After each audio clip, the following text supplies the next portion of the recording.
Today's episode was recorded live during one of our summit sessions as a part of our free ongoing educational webinar series to support nannies and professional childcare providers to elevate their careers and enhance their skills. If you like what you hear, you can catch the full episode on our YouTube channel or register for our next summit session at adventurenannies.com/summit-sessions. Welcome on in, everybody. I am so excited to have our wonderful guest here today. But before I get a chance to introduce her, I just want to take a second and welcome you all to today's or tonight's, depending on where you are joining us from. I know we're going to have a fun audience today for our summit session.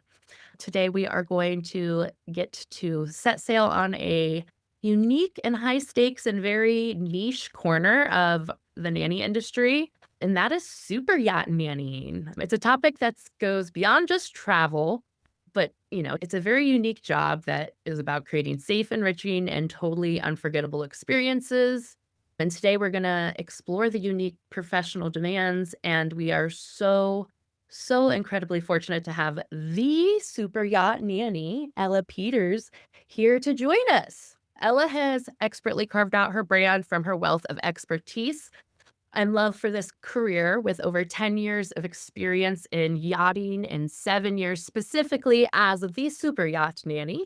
Ella has literally just written the book and been the presence of this niche luxury onboard childcare. She's worked on some of the largest and most prestigious yachts in the world, caring for charges while racing classic sailing super yachts, working with triplets, and handling ultra high net worth nanny roles for childcare with learning difficulties.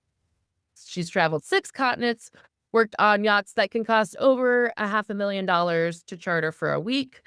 And she's been so well regarded that she's been featured in Business Insider, New York Post, and tons of other industry blogs, podcasts. But what really makes her unique, and the reason that I brought her here today is not only because she is just an absolute joy, and I got to meet her in London in the spring and just got to meet her in person and know that she's just an absolute joy to be around.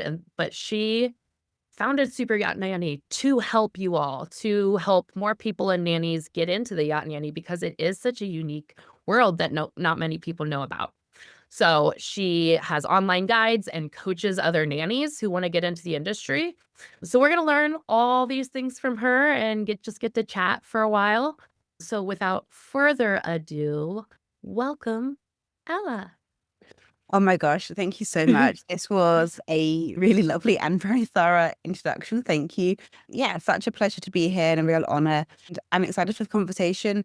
There's no such thing as a silly question. So if you have anything on your mind, let's chat it through.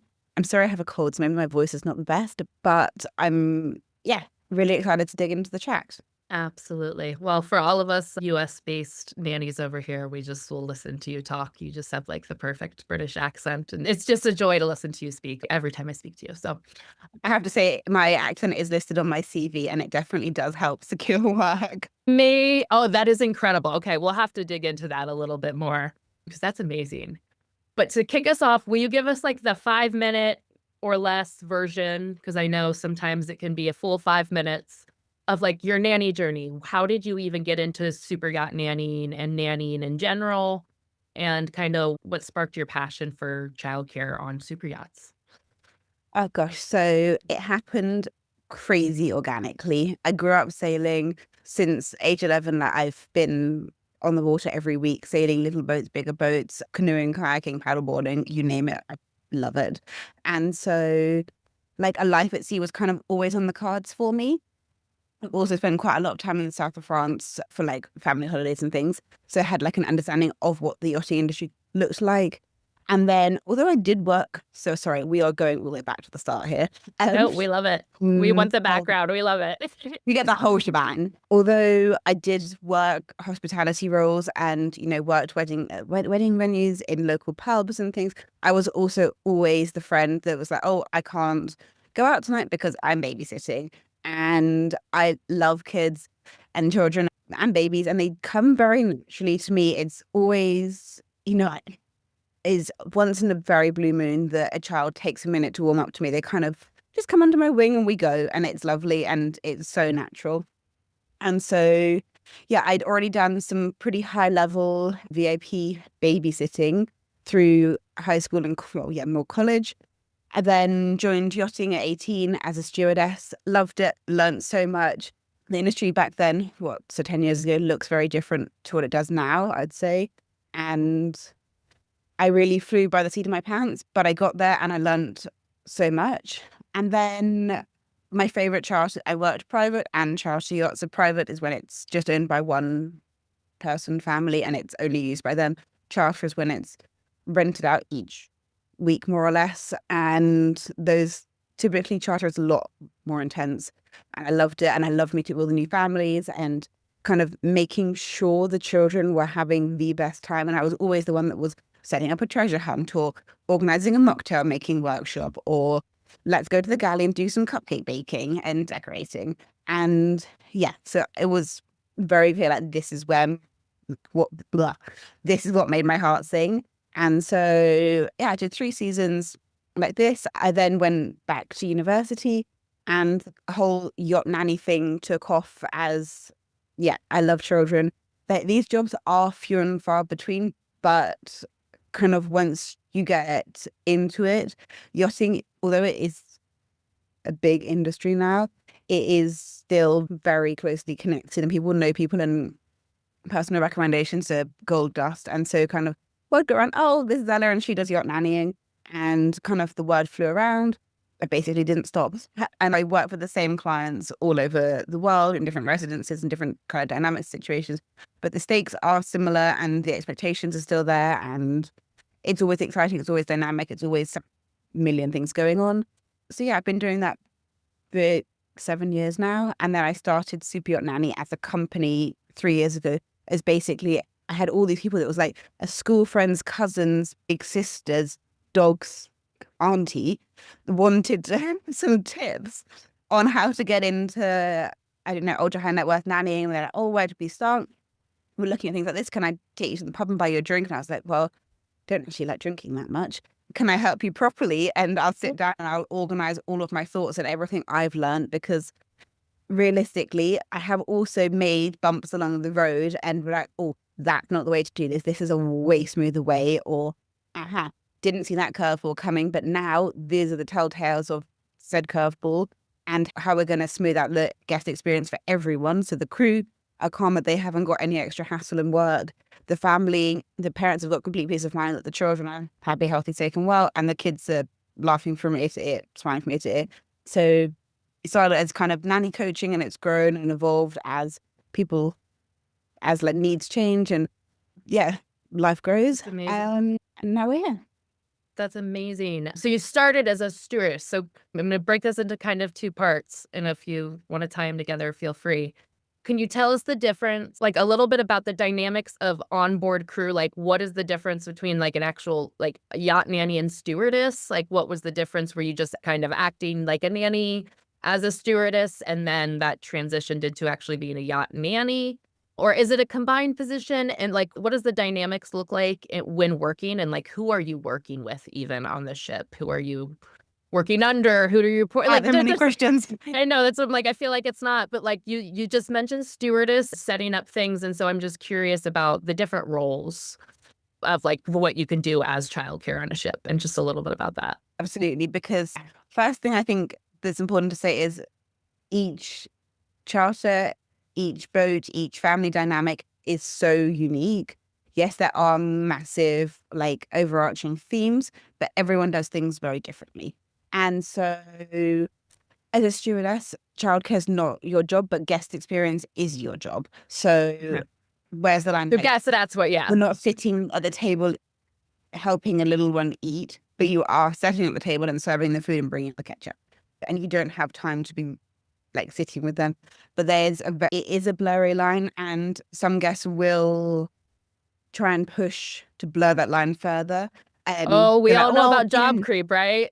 Exactly. It's like, well, you're already here and you're already, we'll just get you to babysit and get you to help with this and things. But actually, realistically, a lot of crew have been on board most of their adult lives and they've just not had exposure to children. And consequently, they do really weird things. Really weird things. Like, you can guarantee they will try and play the game I'm telling you off, and it's not actually something to tell someone off about. But that's not a fun game to most children. It also isn't a very good game in terms of we are crew that you should respect what we're saying because we are telling you potentially life-saving information. That's not a game. That's you need to go to the swimming pool on the main deck, that's in an emergency because that is the place you need to meet. That kind of information shouldn't be blurred with oh no, you shouldn't do that game because it's also not very fun. Yeah. That's a classic There's one. no understanding of child development at all. Or like I've seen children pick like a 2-year-old but up by their arms and fling them into a tender. And I'm like, oh, I'm quite cool with undislocated shoulders. Oh no. And it's like, wow. Or, oh, but we're only going on a short trip, so we don't need the life jackets. I'm like, no, the deal was life jackets every time. That means no matter how long or short, how bumpy, how calm, we're putting the life jacket on, we're doing crotch straps, we're doing it up properly. We're not cutting any corners here because, yeah, we're just keeping alive.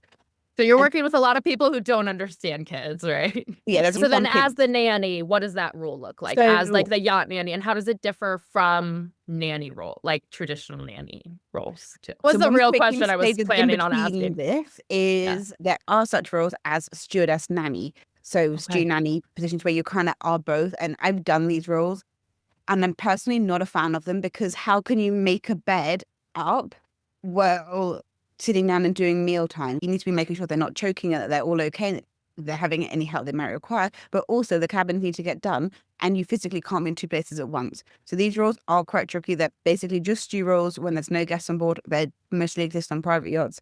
And then dynamic changes when guests are on board. When you come on board as a freelance nanny, which is like the capacity I come on board as, you almost never need to have qualifications such as an STCW or an ENG1.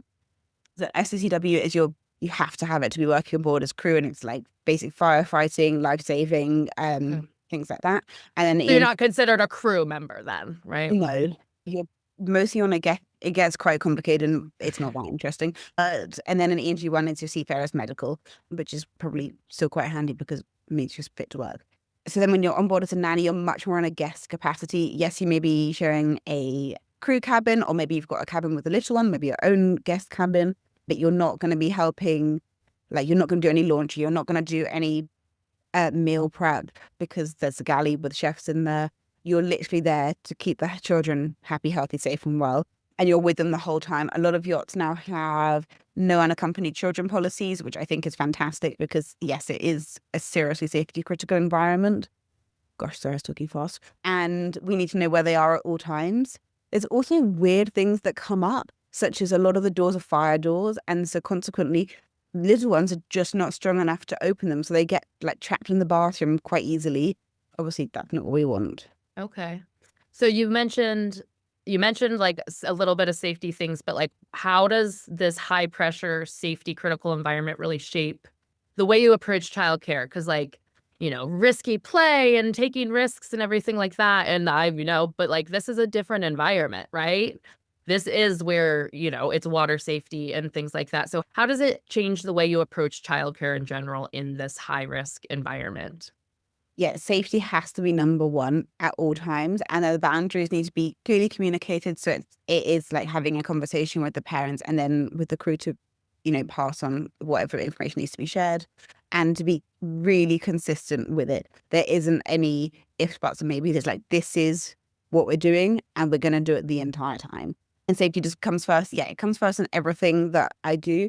I am a fun I like to think I'm a fun nanny, and I'm not at all against taking safe risks or appropriate risks. But for example, running on board, not a good idea. Running on board on a boat that's moving and there's unexpected waves because it's big, so you can't actually see the sea, so you don't know when a wave's going to come.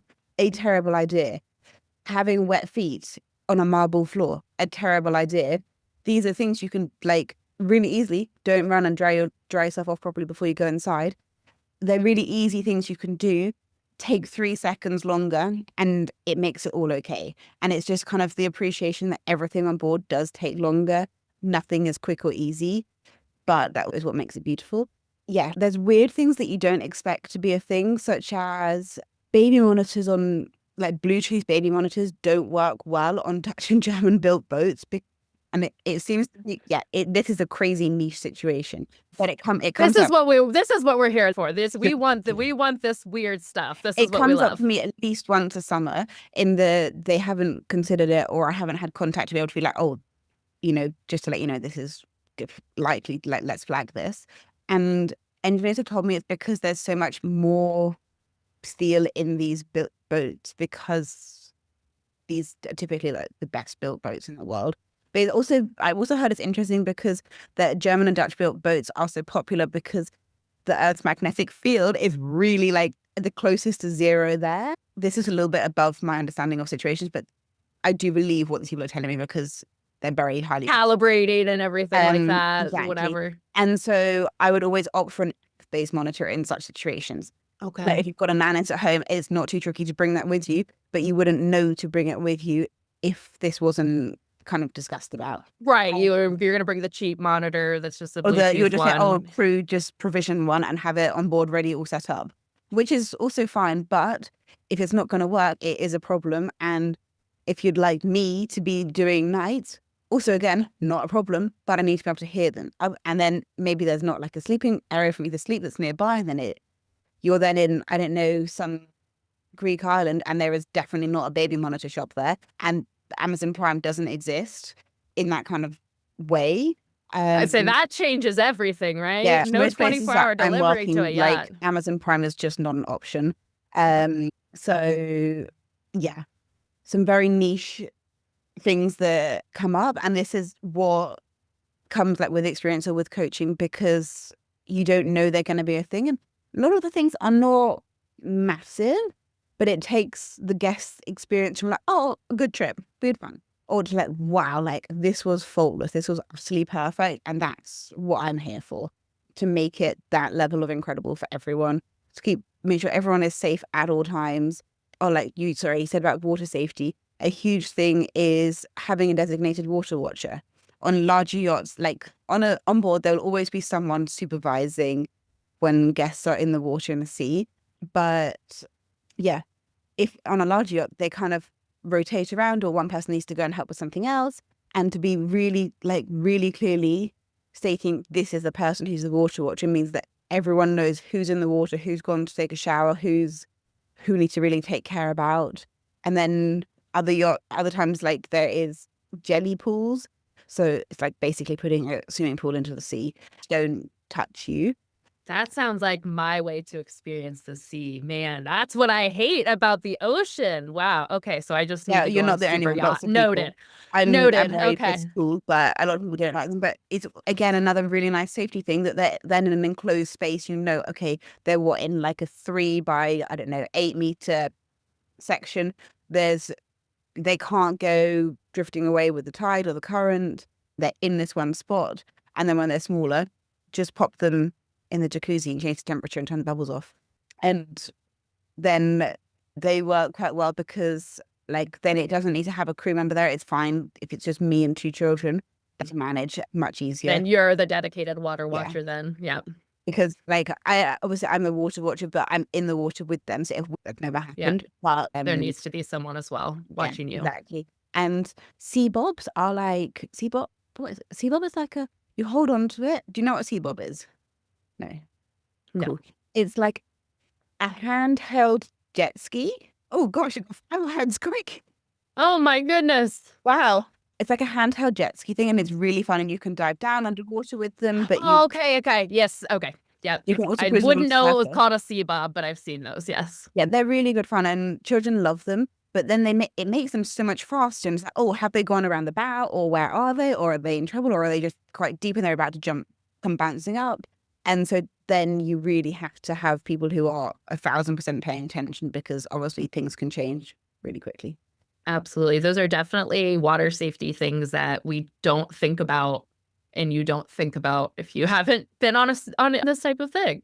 Yeah, and they're really easy to get caught. Like they're often very exciting moments that everyone's like, oh wow, I'm having the best time, this is super fun. And it's like, actually we need to step back and calm down and be like, we are at work, and we do need to really, like, it's great that we're having a great time, but are we actually as safe as we could be right now? Yeah, that makes a lot of sense, and so it's a super safety-minded position. Yeah. And then, Um, sorry, one last thing about water safety, jet skis, because jet w skiing is a very normal part of my workday, and it's lovely. But what I find all the time is the deck crew will go out as well. Like either I'll have the child and they'll accompany us, or they'll take the child and I'll accompany them. But often deck crew get really like they're having a great time and it's really exciting and they're like, oh, the children are loving it and it's lots of giggles and laughter and like screams of happiness. And then when they're with them, they don't get the moment of, oh, we're about to go over their level of comfort. Like they've been having a great time and pushing the boundaries, but here's where the line is. And that wave was just a bit too much, or that kind of corner was just too much. And the tears come and it gets trickier quite quickly. And they're like, whoa, I didn't see it coming. I thought, well, yeah, we like been notching up enough. And it's actually, as the nanny, you need to be the ones like, actually, this is great, but no faster, or no more crazy, or no closer to each other, or whatever. And really being that one that takes a step back and checks in with the situation is really important, yeah, I would say that can be hard, yeah, and even because the it's so fun grown-ups. and you can just get carried away with Yeah, it. everyone just is having fun, yeah, and Yeah. you're not thinking about it, and, especially for these charter ones and for, it's Yeah. they're on vacation, so they're just trying to have fun, even the other adults just trying to have fun with their friends. We have a really awesome question related to the crew, the crew relationship. So, question 1, appropriate pay when staying on board, which might be a bigger conversation. 2, so if you can touch a little bit on, like, what appropriate pay when you're staying on a super yacht as a nanny, but also how to navigate the relationship between the crew and the family when you're neither a crew or a formal guest, and like that dynamic of, because I'm sure, I think I'm reading correctly, like you're not a part of the crew, so you're not quite in there, but you're also not a guest, but you're also still kind of, I'm sure it's a really tricky dynamic. So just kind of if you can give any tips about handling that dynamic. Absolutely. First one is pay, which is a good one because everyone wants to know. And so I mostly work in the Mediterranean, and so I'm aware pay scales in the US are very different. There are like super nanny jobs from the out of Fort Lauderdale or in the Caribbean and things, but they are a bit different. So I'd prefer to talk for like more med-based rates. And then, so yeah, typically you're looking at between 300 to 400 euros per 24 hours. And I think a lot of you are going to go, wow, that's terrible.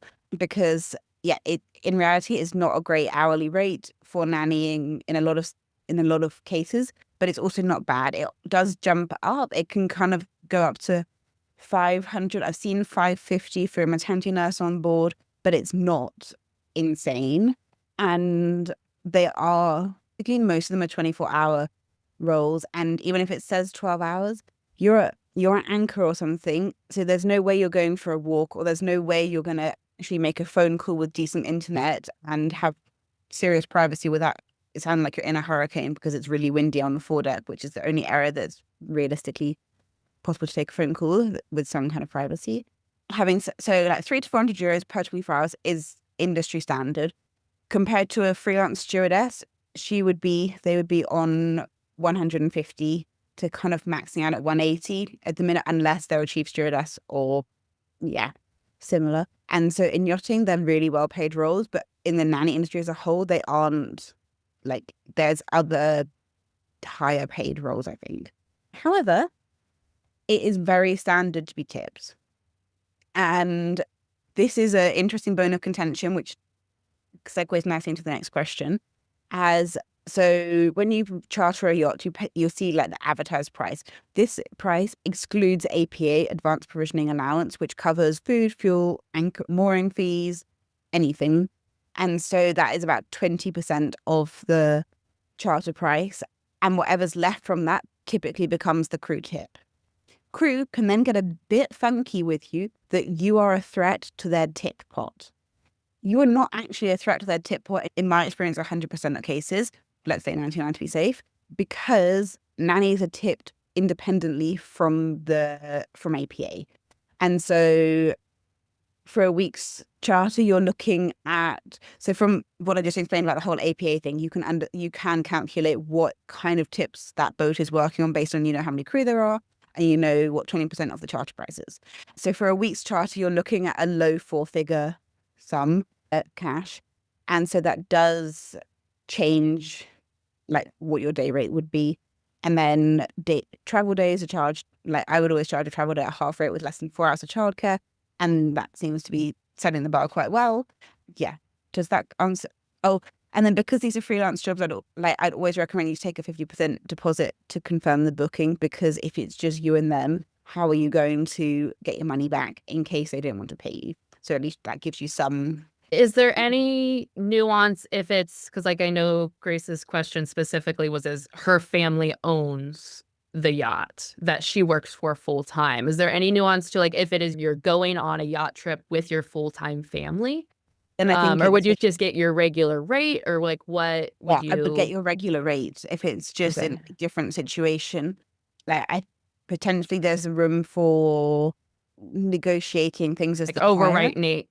Yeah. Yeah, and like inconvenience fees or like away from home fees or overnight fees or something.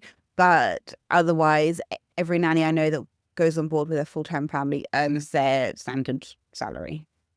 Essentially, if you were asking to be paid as a freelance nanny on a yacht, you would be asking to be paid less than your standard rate, probably. That's what it sounds like. If you're, or maybe not with the tip as it goes over, as you just kind of, it like really balances out with the tip. Yes, so what I said is like when you're yeah. working freelance and then So I said you wouldn't get, you wouldn't get a tip if you were working as a standard nanny. So yeah, I would treat it just as like a standard travel contract rather than a specific yacht contract. Definitely put it into the contract, like how the expectations need to look on board and what's important to you that you need to get in writing. Because and if there's any additional safety courses or anything they expect you to have or additional certifications, make sure that gets covered and your time for that is paid, and that you are able to, because if it's within the scope of your job, I would say.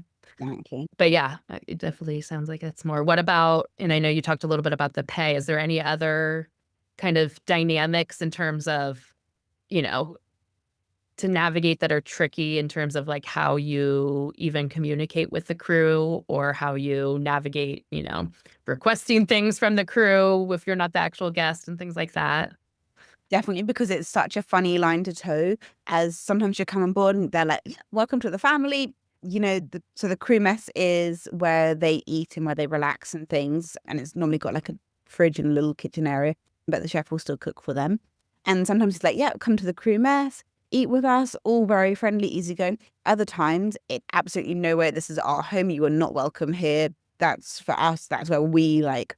Not that they're really unwinding because they're really busy. They might be in their not formal uniform. They're just in like they have off-charter uniform as well. Maybe they're just in that, or they haven't quite got makeup back on since their break, and then that's like their home. I completely get that and respect it. So doing simple things such as asking, oh, can I go into the crew mess? And sometimes they'll just show you around and be like, yep, this is where we are. If you need anything, go and talk to a stewardess and they will help you. But other times it's like, yeah, absolutely, come on down.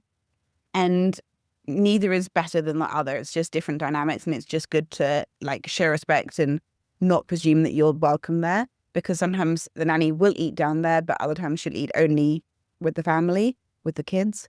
And then it's about really showing that you're on the same team as them, because in the end, you have the exact same goal. You want the charter to go well for everyone.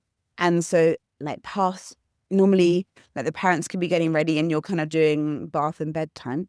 If the parents are chatting and they're like, oh, tomorrow, that reservation's really kind of an inconvenient time. I was hoping to actually get a massage in before lunch or a facial, whatever, I don't know. That's really useful information you could respectfully pass on to the chief stewardess and say like, oh, I've heard about this. Is there any potential that this could get arranged for them? Because I think they might appreciate it. And it's not about talking behind their back and things, but it's about doing those little things that can really improve the guest experience and helping them out where you can. Excuse me, that doesn't mean doing their job for them, because realistically, you're more of a hassle than a help, because they know how everything goes. They know exactly where it all goes, and the cupboard they open weirdly or they want it done in a very specific way. And so it's not that you need to be doing that job for them. It's also not your job. But to be that helping hand and to be like showing that you are on side and you are happy to like be a part of the team matters massively. And yeah, just do things that make your bed nicely. It's not that it needs to have really fancy hospital corners, but make it nicely. Don't face cloths in foundation because that's just really uncool and hard to get out. And little things like that make a massive difference. Yeah, I think it's just more about being a good person, and everyone appreciates that. I There'd be love my it. tips. That is amazing. Does that answer your question, Grace? I see some good, amazing. We have another awesome question in the chat, and this one is about keeping any semblance of schedules, routines, such as normal bedtimes when on board.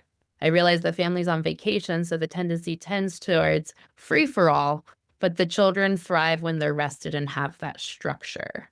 So do you have any tips or antidotes around this? And we talked a little bit about the jet skis and, parents, kind Yeah, of forgetting even safety rules, but what about routines? it's a tough one because yeah, they love throwing routines out the window. Like, come on board and we're not going to do, nap time. Let's do an hour before bedtime. Or eating sugar for breakfast. Yeah, winner idea. Or right before bed is again, it's brilliant. Or just, being out in the sun without any sun cream. Apparently not cool. And it's like, whoa, okay, these are really rogue things because I know you don't do this at home.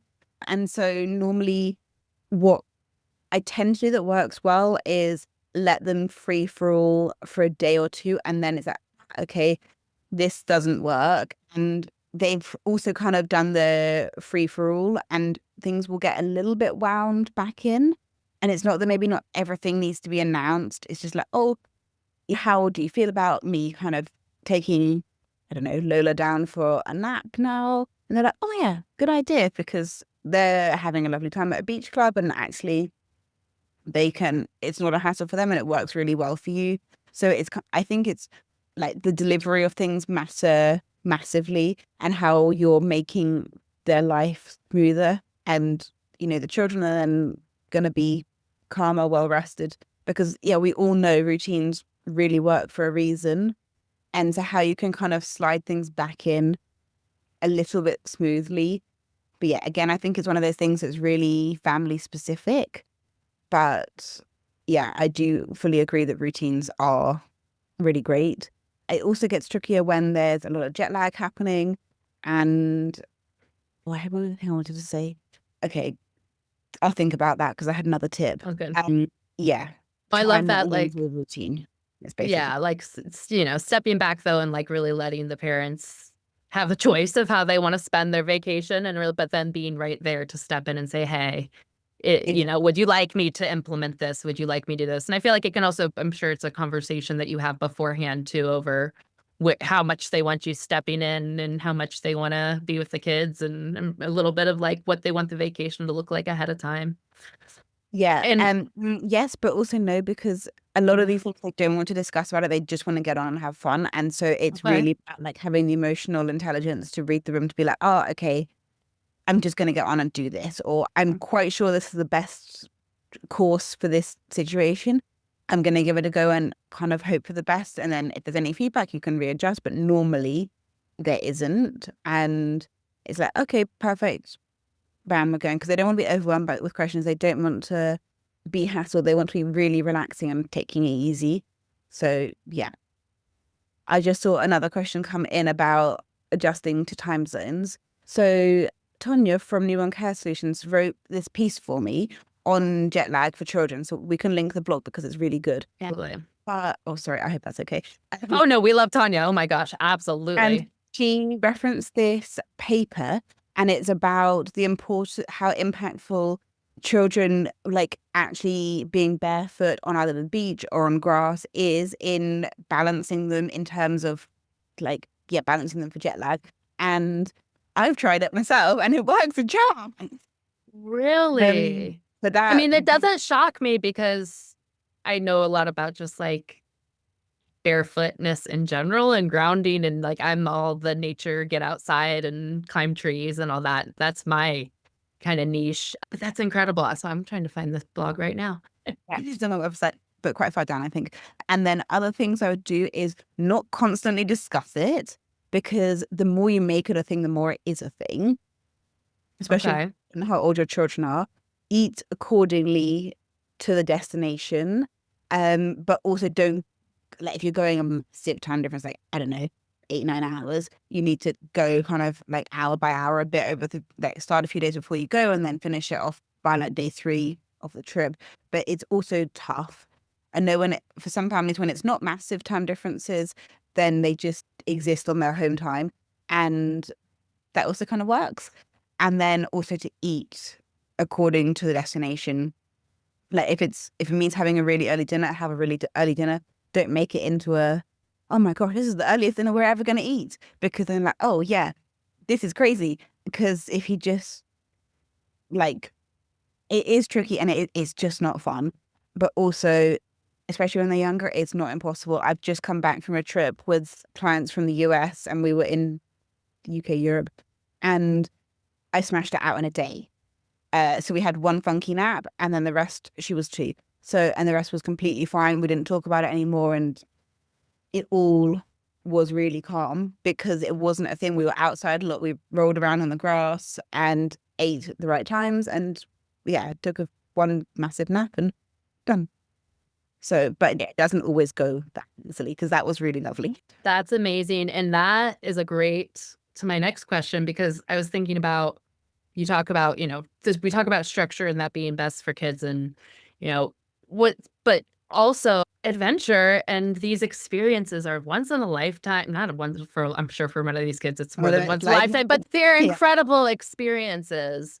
What are the most significant ways that being at sea can contribute and enhance a child's like development and worldview and well-being? Like, are there things that you have seen that really actually, I'm sure there's also trade-offs in every way, but like, what are some beneficial things from the child's perspective?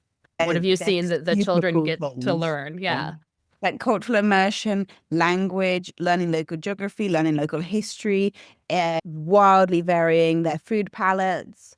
There is such, they become fantastic swimmers. They are so much more confident within themselves in communicating with different people that maybe not speak the same language. How children who travel a lot will just go into a playground and go and play, and they will make friends. It doesn't matter if they speak the same language or not, they will make it work. And it's really fun and really lovely. And it's about creating this environment. Like, I think of probably Nanny quite similar to you, in that a calculated risk is completely cool. Like, you can go and climb, you can go and play. I will tell you, like, oh, that's a bit skinny. That looks quite wobbly. But it's not that I need to keep saying, be careful, be careful. That gives me stress. I don't want stress. Right. I don't need to be stressed either. Ugh, what was I saying?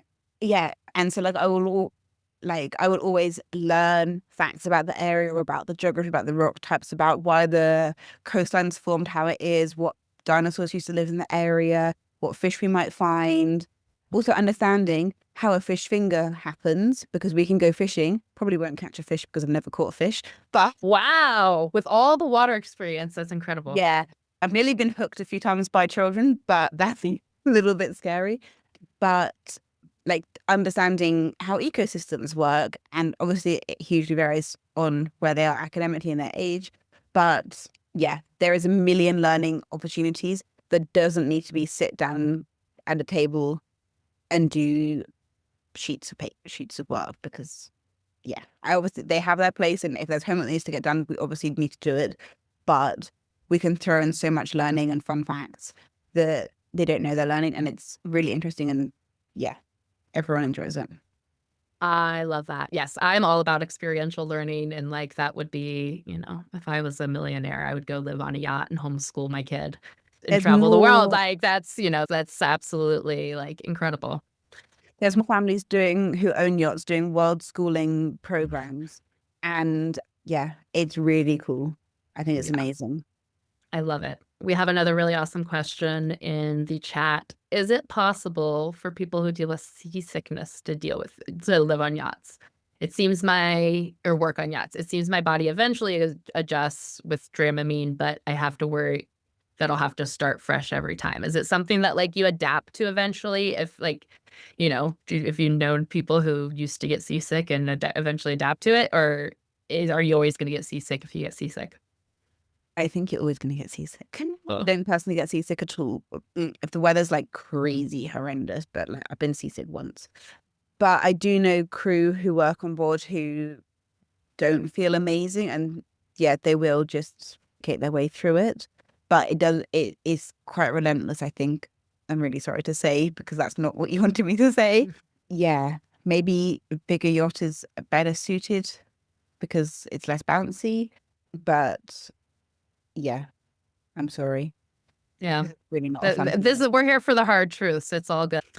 So to wrap it up, and if we'll have a couple minutes for any other questions, but what is just your favorite memory, your most memorable moment working as a super yacht nanny? What is kind of like the coolest thing that you've gotten to do or experience or see in your experience working on yachts? I used to have a really hard time answering this, but then like a year or two ago, I had this charter that just blew everything out of the water, and it was incredible. So I had 3 children, and I was working with a maternity nurse for a baby, and I took one of the girls. So it was me, her, she's school aged, and the security officer in Capri. There is the Farraglini rocks, the really famous rocks in Capri, and there's one that kind of got a tunnel through it, so you can drive through it. And we drove through it, and we stopped underneath it, and we looked at all the bats, and I explained kind of the Wow. history of bats and how they're connected with dinosaurs, and there's like cohesive evolution, how that happened and things. And it was just the most beautiful moment. And then we went jet skiing, and it was really fun and fantastic. It was really amazing. That evening, they set up bean bags on the helipad, and they had a barge come out and do a private fireworks display. And the last fireworks spelled out the family's initials. Oh my gosh. And I had like a 2-year-old on my lap, just like a little bit, whoa, this is quite loud, but in total awe. And I was like, wow, I really love what I do. This is cool. Yeah, those are the moments where you're like, oh, this is a different life This is that I like a live, real isn't pinnacle it? moment Yeah, that I don't think it's ever going to happen again, because this was just like an incredible family. We're still in touch, and that's amazing.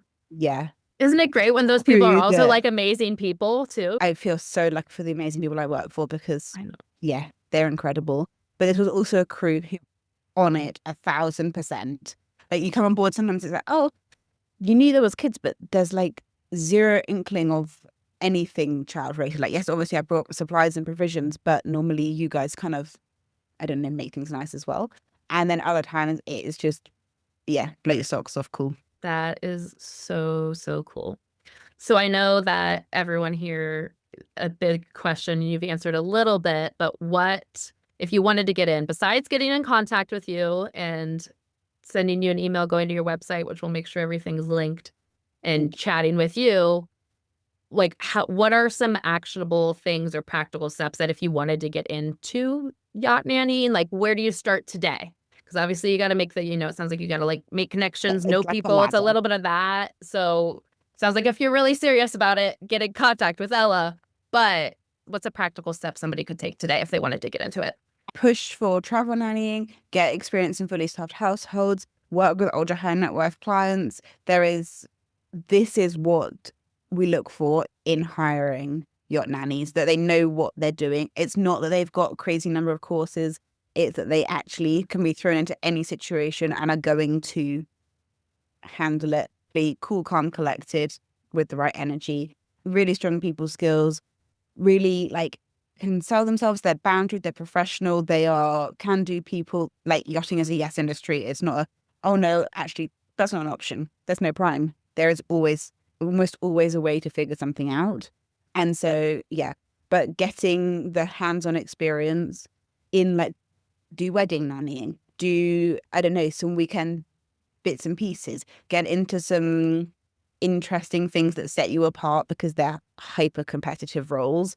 And yeah. And if you want to do qualifications, do like water safety or lifeguarding or things like that. Don't go and pay for an SCCW without talking to me, because realistically, you don't need one. And I keep seeing people do it, and they're like, oh, I got it now. I'm like, well, cool. You didn't need to do that. It was at least £1,000, or I think Oh it's like man. $1,800 actually in the US. Wow. That you didn't need to spend. Yes, would be my top tips.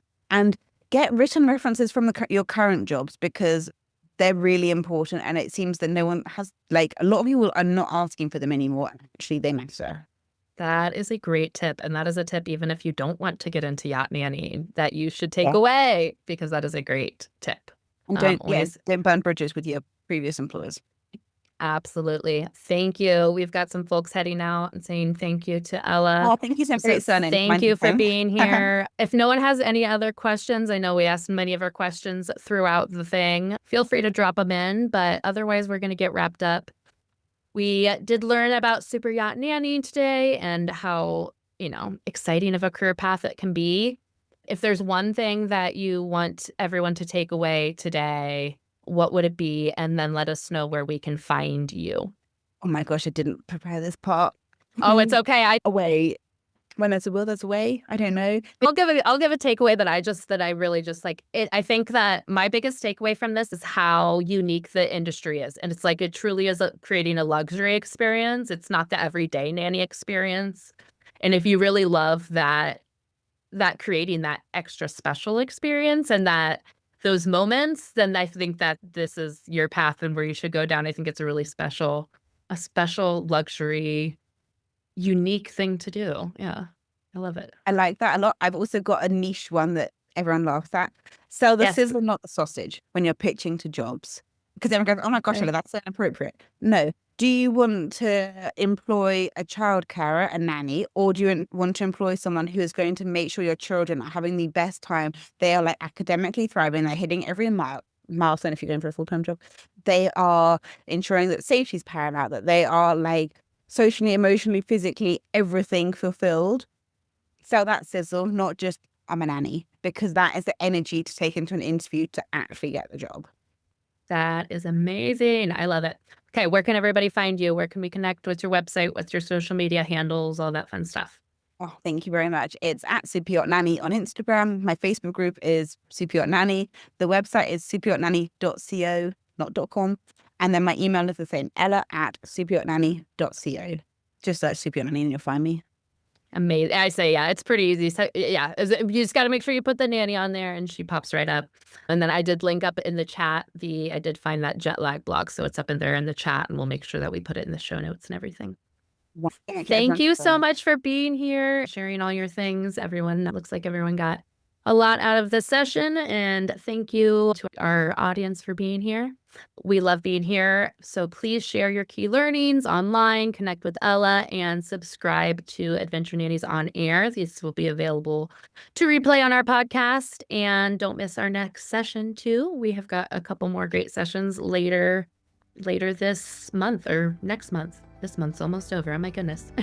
So thank you for participating. Until next time, everybody have a great day. And that's a wrap.